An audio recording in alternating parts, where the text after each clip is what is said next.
Changer de regard sur nos voisins. Au-delà des aménagements à mettre en œuvre, il serait bienvenu de changer de regard sur les animaux qui cohabitent avec nous en ville. Amandine Sanvicens se bat pour les pigeons, qui vivent une vie de misère dans les grands centres urbains. Ces oiseaux, aussi intelligents et sensibles que leurs congénères campagnards, souffrent de problèmes de santé chroniques liés à une nourriture non adaptée, essentiellement composée de déchets alimentaires humains.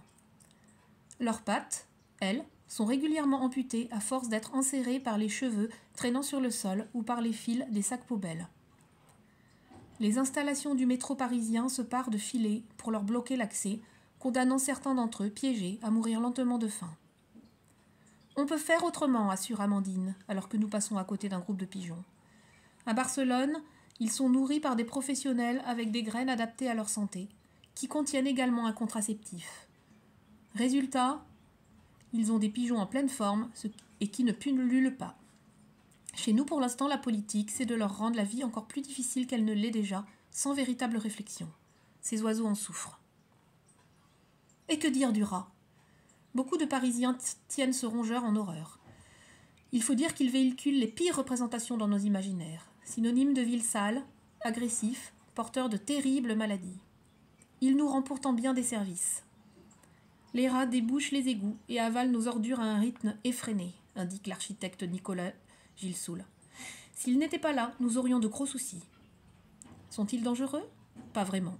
Ils transmettent principalement la maladie dite des égoutiers, qu'on ne peut attraper qu'à travers un contact répété et fréquent avec leur urine.